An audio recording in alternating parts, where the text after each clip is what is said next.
Welcome to the Upcycled Canada podcast. I'm Jennifer, and together with my husband Dave, we started with an idea, worked on it as a side hustle, and grew it into our first eco-friendly store. At Upcycled Canada, we repurpose, refinish, and reuse discarded items, giving them new life. Sit in on the conversation as we continue to grow from a small side hustle into something much more. Special guests will drop by and share their journey with you as well. This is the most eco-friendly small business podcast in your favorites. This is Upcycled Canada, where yesterday's items are reborn. Let's do this.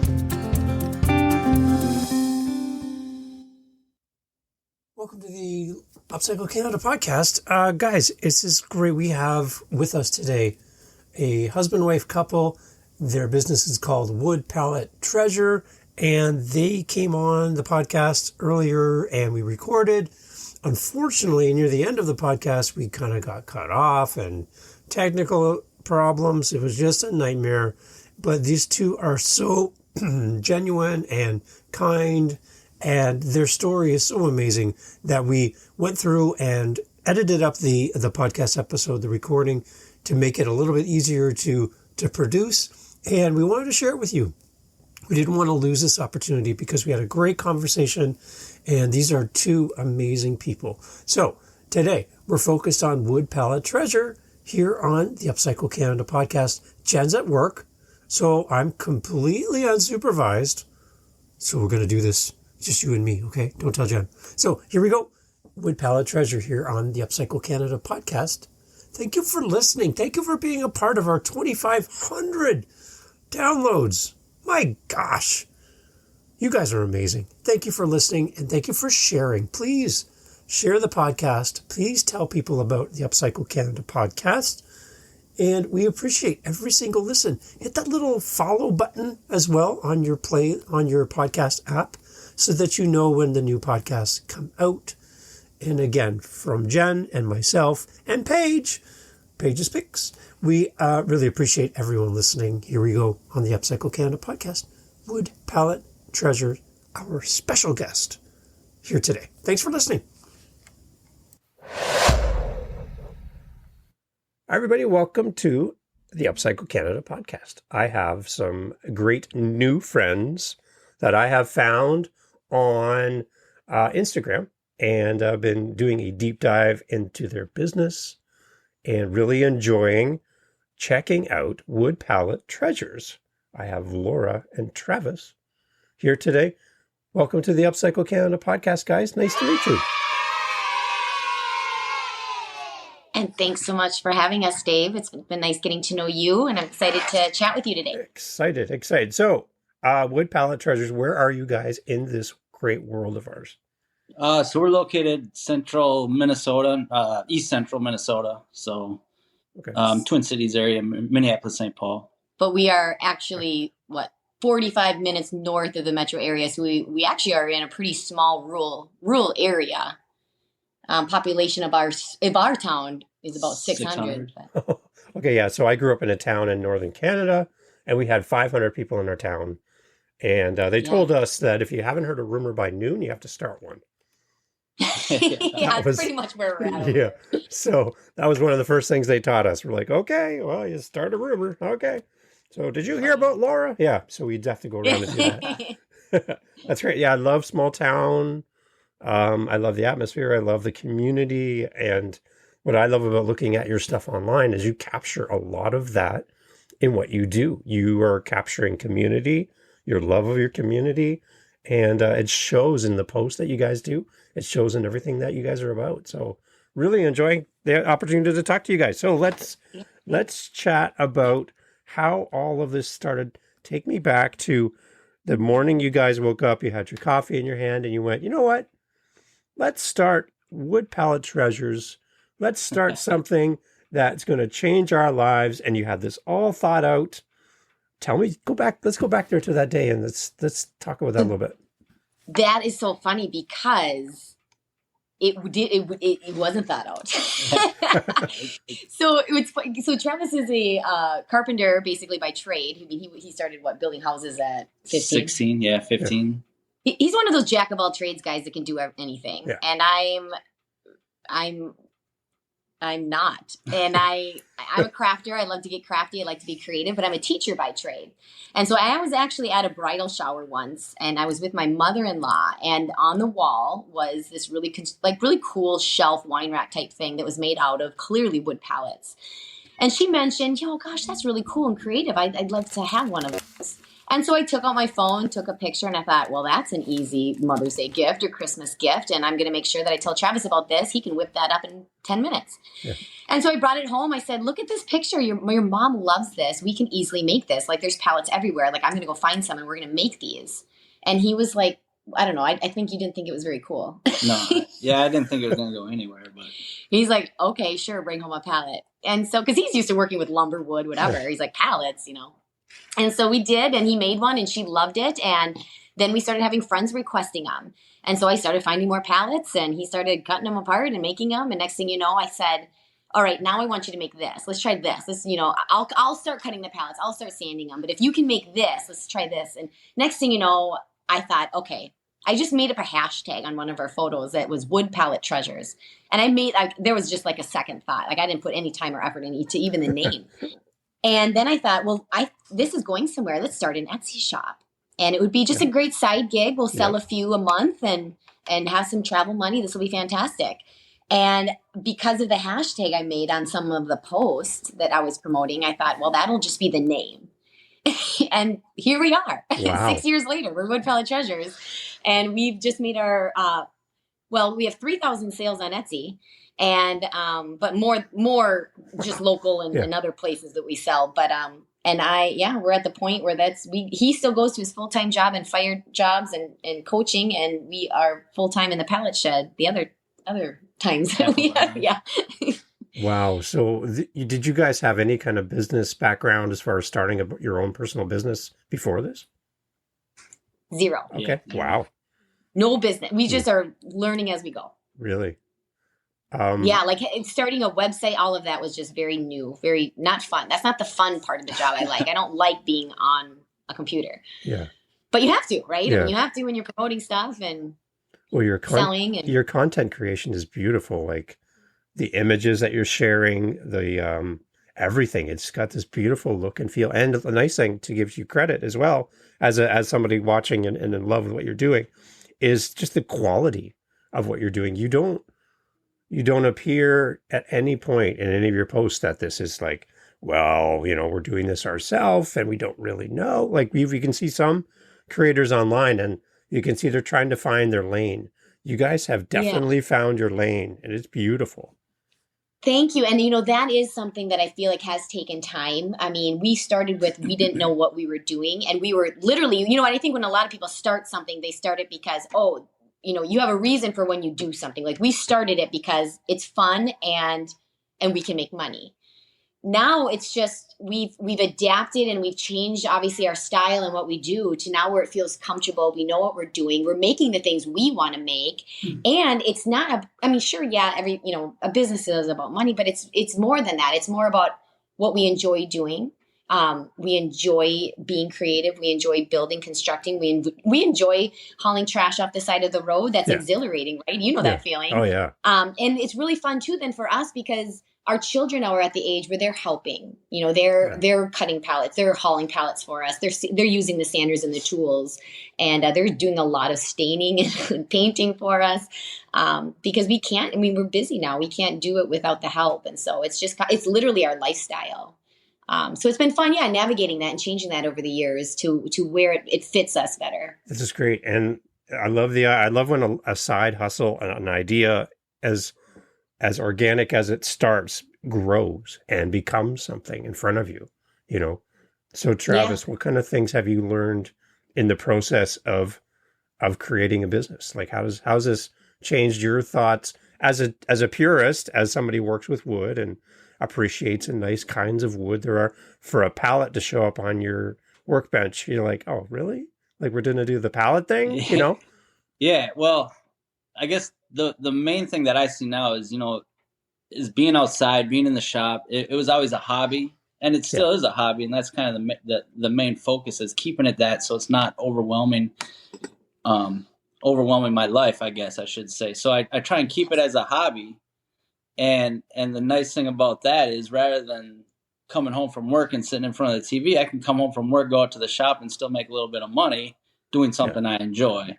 Yeah. And then once the family comes out there, now it's family time, and we're still able to make some money at it. So it's kind of, I guess the main thing that I've learned is trying to keep it a hobby and not let it overtake our lifestyle, but at the same time, it's something we enjoy doing as a family, and we can keep it that way and keep it as a hobby, but it's still a business. And it really is our lifestyle. I mean, it is what we do. I mean, people see a pallet and they think of us. Yeah, right. That's awesome. Yeah, and they're like, "Hey, I just drove by this business. There's 400 pallets out here. You guys want them?" Yep, yeah. Constantly. Like, every day we go. Yeah. Oh, wow. Yeah, sure. We'll go pick those up. Yeah. Yeah. The one thing I like too, like when we first started out, Jen and I, we really had no tools. We had really nothing as far as materials, and we didn't have a budget to start all this, right? So to find something that somebody didn't want, a pallet, a piece of furniture, whatever, and then take it home and remake it into something, even while we were learning the process, we didn't feel like we were wasting money on material, because we go to the big box store and buy a piece of wood, and the project didn't work out right. We were like, oh, wow, I got $20 invested in this. You know, when you get it for free, you can still practice and learn and grow and try new techniques and learn, and it doesn't cost you anything at the beginning stages, right? And it's a lot more fun. Yeah, you don't have the stress probably involved when you got all the money into it. Yeah. Yeah, and it helps to keep that overhead down a little bit too. So as far as looking at your business, how is Wood Pallet Treasures, does it go down the lane of being eco-friendly in the sense that you're repurposing and you're saving things from being tossed away? Are you giving new life to stuff? Is that kind of your thoughts too? Yeah, absolutely. And like I said, it is exhilarating when you can literally take garbage off the side of the road or go to dumpsters. We were constantly pulling over, looking at dumpsters, pulling stuff out of it, saying, hey, we're going to use that. And even like, what was it that we were building the other day or last week? And you said, he knows the scraps that he wants. He doesn't just look at a scrap and say, what can I use that for? He can already in his mind say, I know what I'm going to build and I know exactly the scraps I'll need. Now I'm going to go find those scraps. I know that piece of wood, I've used that for something else. I'm going to go try and find one of those again. Because like, lumber is really expensive right now. But then it's fun too, because I'm the teacher by trade and he's the carpenter by trade. And now with this business, and, we'll later probably talk about people coming into the shop and creating too. He's now teaching me how to use tools and construct. I've learned so much over the last few years and I'm becoming so much more confident in using tools myself.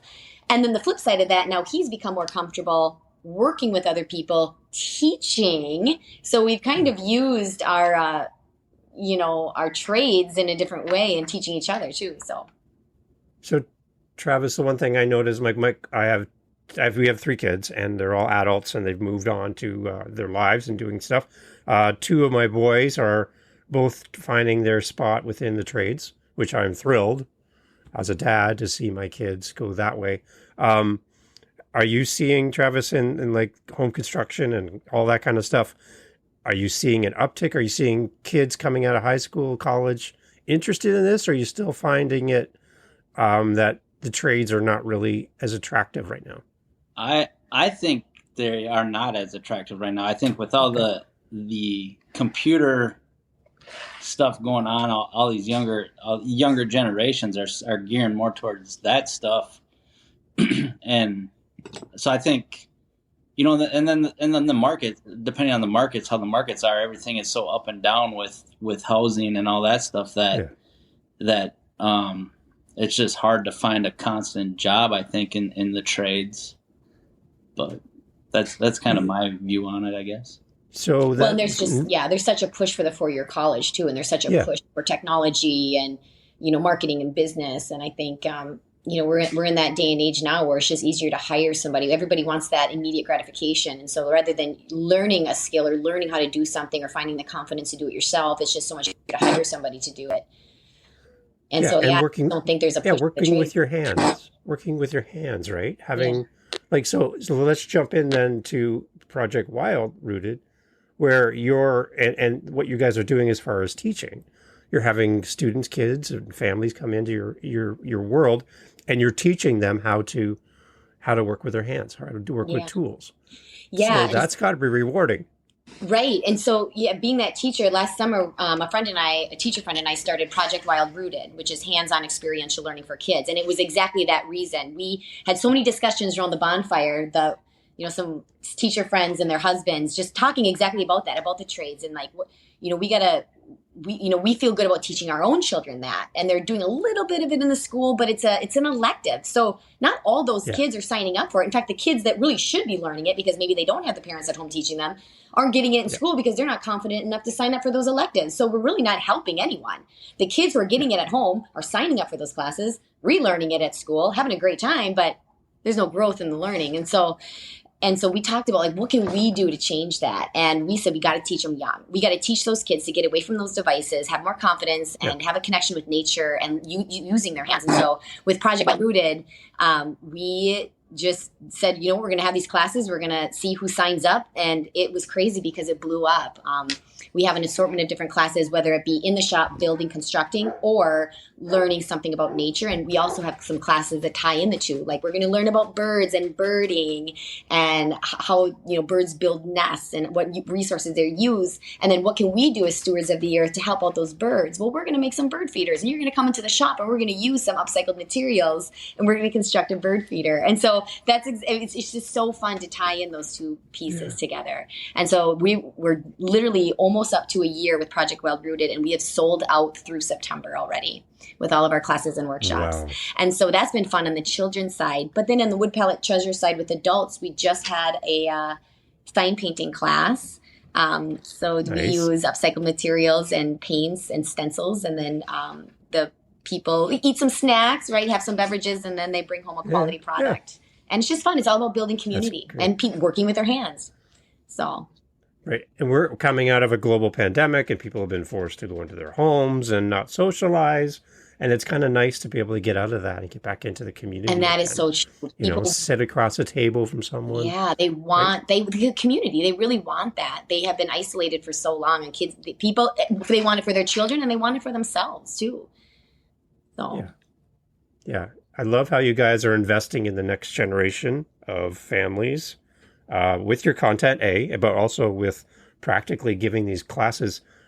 Where did the idea to do the classes come from? Did that start in the early days of Wood Pallet Treasures? Well, when did we start? We started sign painting classes a while ago. Yeah. I feel like 2 years ago. Well, I think there was kind of a request from outside people that wanted to come in and do some of this stuff.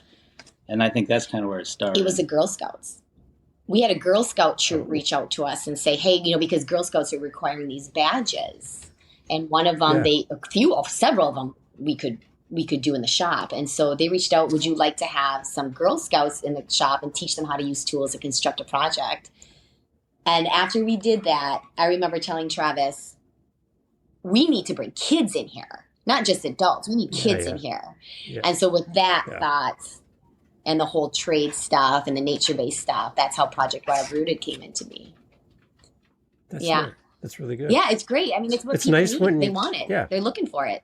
It's nice when you can look back and kind of see. You're like, hey, we do know what we're doing. Yeah. Here. Oh, exactly. Right? And that's it's all the working. Weird thing. And I feel like if people would just listen to their hearts a little bit and really do what their gift, just fall into their gifts and their talents. We have a career, but that's just how we pay our bills, and that's just what we do to make a living. But what are you doing to make a life? So many people, there's two separate things. But if you really just focus on how can you make a living by making your life, like how can you make a living by doing what you really want to do?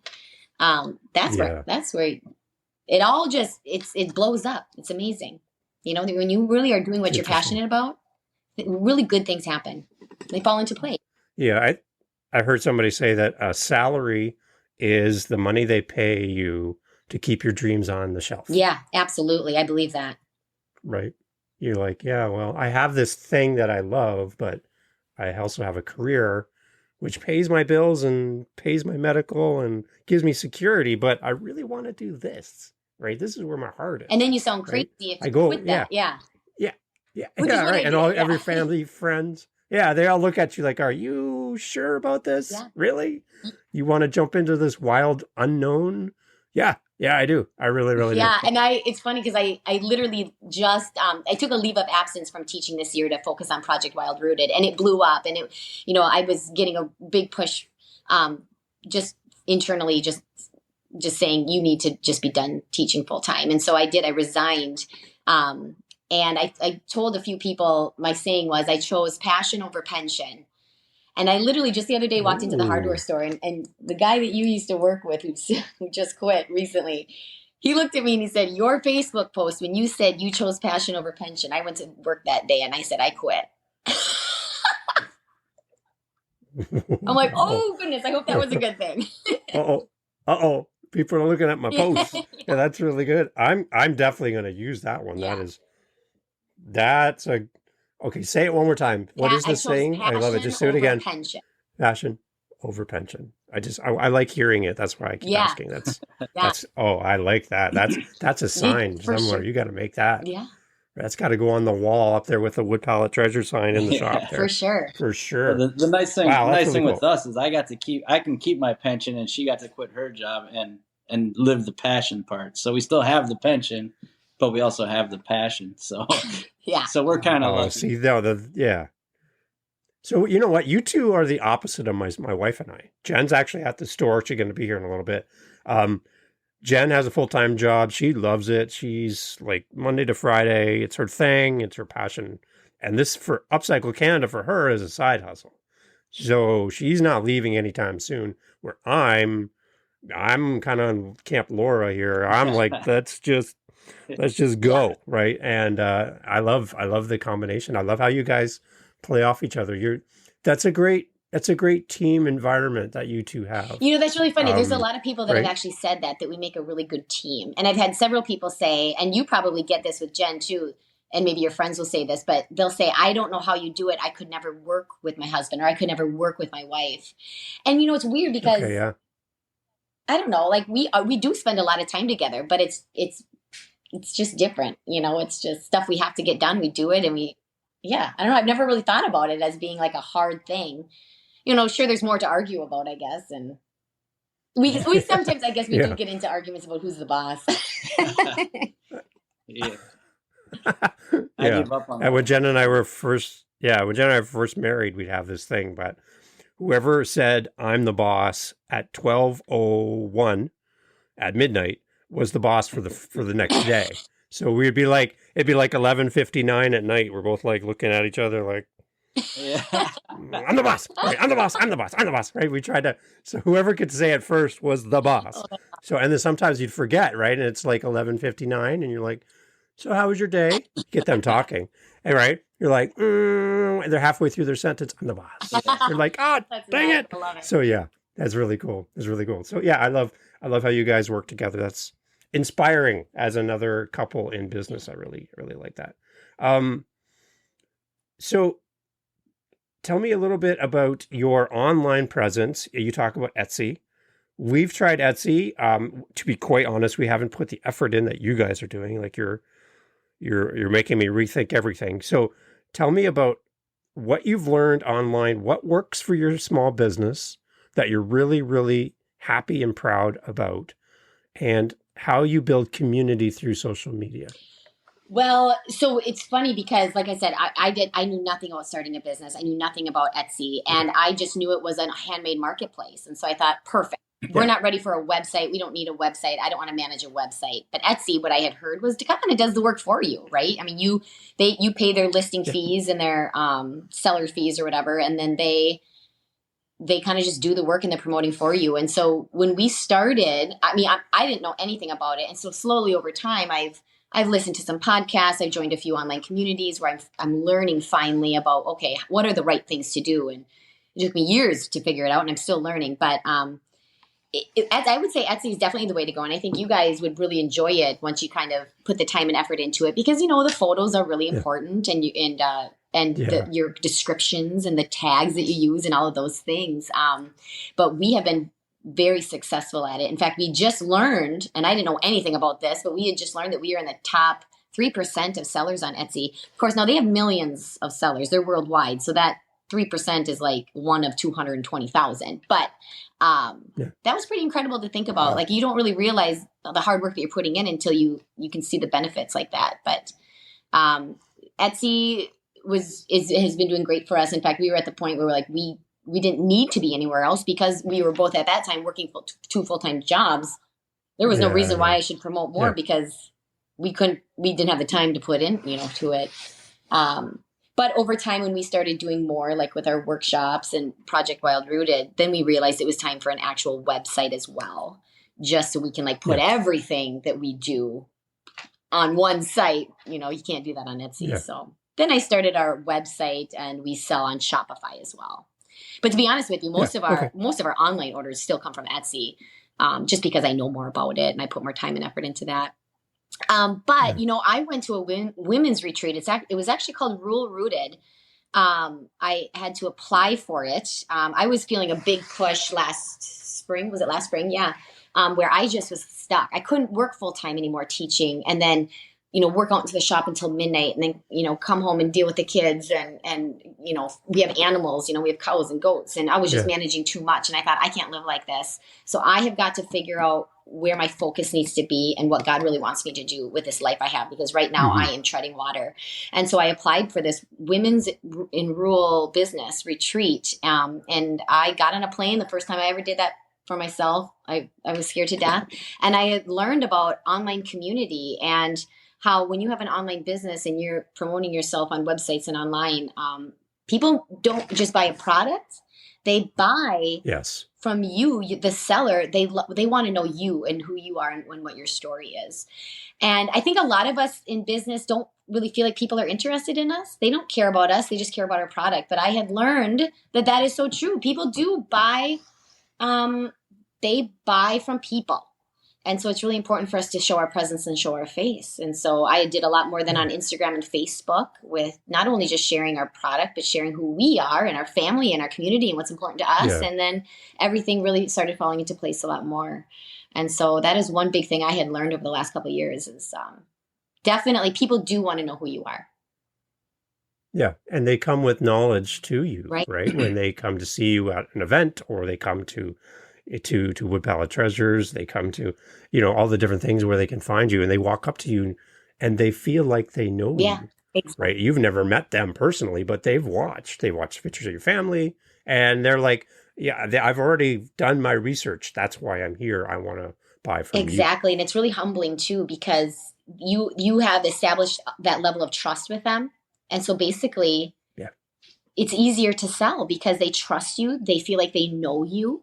And they want to buy from you. And so that it's so important in business. And I think that's hard for people to kind of learn and to shift if they're not used to that. But that would be a big thing I would promote to businesses, is to definitely invest in that online community. Yeah. And so are you using Instagram primarily as one of your community sources? Instagram and Facebook as well. But Instagram for that big community building piece. Travis, of course, he has nothing to say about any of this because he's very far away from social media. I thought Travis was in charge of social media. No, Travis, you're not? I'm in charge of the building. That's no, he literally construction.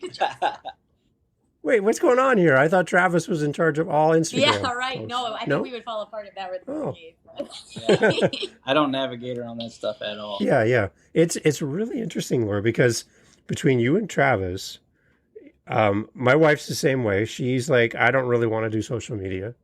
And I'm the one who does most of social media. She doesn't do the building. I do the building. But there's like this kind of cross-reference. My wife is really like Travis, and I feel, Laura, that I'm kind of like you. Like, it's really kind of surreal to hear you guys talk. 'Cause we have the exact same conversations, like I'm like, for Jen, like Instagram and going live and doing, reels and shorts and all. She's like, what are all these things? A podcast? She's like, I don't even know what a podcast is. Right. So I'm like, all these things I keep throwing at her. And she's like, oh, okay, I'll do a live. What button do I push? She's looking at her phone. Like, I don't know how to do any of this stuff. But it stretches you, right? It grows you as a person. And, whether or not you feel you're good at something, Building that community is people are there waiting. I'm waiting to see your next post. Like people are out there waiting and want to be part of your world. And this is just kind of like a behind the scenes access to people in your life that inspire you. Think of a musician or a movie star or somebody on TV, and they take you behind the scenes and take you in the shop or take you behind the stage to where, your favorite musician is playing. And you're like, oh my gosh, I can't believe I'm back here. I'm part of their world. Right? Yeah. I'd love to. Yeah. Yeah. Yeah. I'd love to see how Travis takes this and turns it into that. I would love to see the steps, right? Because he, as much as it might seem simple or mundane or like you don't know how to do this, he's like, yeah, no, there's a lot of people who have no idea how you did that, right? So that first pallet project, right? Yeah. And that's the nice thing. It's not Travis, it's not Laura, it's Travis and Laura, right? There's this thing of like, I get to see the two of you do life and do the business and grow this business, and I want to be a part of it. And if it means I can buy a X dollar amount product off Etsy and that money is going to go back to help support you guys to keep going, then I feel as somebody who watches your content that I'm invested in you, right? And I get to be a little piece of that just by being in your audience and watching, right? And you think of like, you do a post and you get 100 people look at it. You're like, yeah. But if think about a room and when you walk in and 100 people are sitting there waiting for you, and you're like, these people are here to see us? Yeah, all 100 of us have been waiting for you to post that next post. That's quite like 100 people. Wow. That's big, right? It's, yeah. And demystify all that stuff. And what I love at Christmas time and holiday time and gift giving time is when somebody can buy something unique from a maker and present that with pride to the person that they're giving their gift to, that this is something that was made with love, repurposed or unique. It's not something you're going to find at a box store. There's not 300 of them. There's one. And it comes from this great couple, and they really care about their business. And you've helped small business grow, and you've helped encourage a maker in the process. Exactly. People love that connection, right? Hey, so it's just Dave jumping back in here. So at this point, this is where our recording decided to stop. And we missed so much of the ending. But there was so much good stuff in the beginning of this podcast that we didn't want to not release it and not share with you. So what I want to just do is summarize a little bit of what we chatted about and tell you a little bit more about what they were doing as a couple and how the business has expanded beyond Wood Pallet Treasure and what they're doing to help the next generation. It's so great. So we're going to jump into that here in a second. And just wanted to say thank you to both for being a part of the podcast. And here we go. We'll talk a little bit more about the great things that are coming for them as well as a couple and as a business. It's great to hear a side hustle that grows and expands. Here we go. A little bit more. So near the end of the podcast recording, we jumped over to the part 2 of what Wood Pallet Treasures is doing, and it's projectwildrooted.com. Projectwildrooted.com. This is a great thing for children and stuff. They're just amazing. I'm just reading off their website. Their mission is we want our community to experience the remarkable world around us. We offer learning, nature exploration, and skill building opportunities, and we foster new connections through creative activities. Our mission at Project Wild Rooted is to create rich experiences, spark lifelong learners, and create tomorrow's innovators with a deep appreciation of the natural world around them. So they do great projects and stuff with kids, teaching them about all things nature and giving them active things to work on and to do. So they have summer camps, school day workshops, field trips. They have the Little Wild Roots as well. And their age groups I can see on the website, ages 6 to 12, ages 3.5 to 5. You can find out on the website, Project Wild Rooted, their connections to Instagram and Facebook.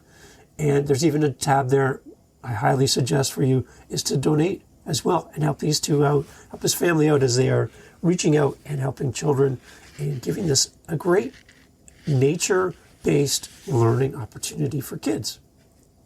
Again, like, amazing to see how one side hustle can turn into something that's so great and helping so many kids.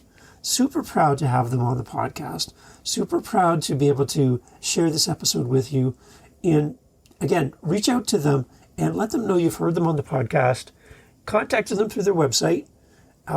Again, and just reach out and just see all the great things that are going on. So woodpallettreasure.com, that's the main website. And again, projectwildrooted.com, 2 great websites, a great family that are giving back to their local community, involved. They are completely bought in to supporting local and saving things from the landfill and giving students, adults, the opportunity to learn new skills and be a part of the solution. Great episode today on the Upcycled Canada podcast. Thank you so much for listening. Catch you on the next one. Jen should be back for the next episode. Looking forward to having her back on the podcast as well. Be good to each other. Be eco-friendly. Divert something from the landfill this week. Repurpose it. Come up with a way. You could do this. Thanks for listening. Have a great day. Cheers. This has been the Upcycled Canada podcast. Thanks for listening today. We appreciate your feedback and would love to connect with you. Email your questions, comments, or suggestions to upcycledcanadapodcast@gmail.com. To find out more about our business and access links to all our social media sites, podcast notes, and more, please visit upcycledcanada.ca. A review of this episode on the podcast app of your choice is always appreciated. Please help us build this community by sharing our podcast with your family and friends. Our thanks to Jacob Moon for the instrumental backing track used in this podcast. Please visit jacobmoon.com for more on this talented Canadian artist. Join us again for more great topics, ideas, and practical steps to help you in your daily life. Thank you for listening. Let's keep this conversation going.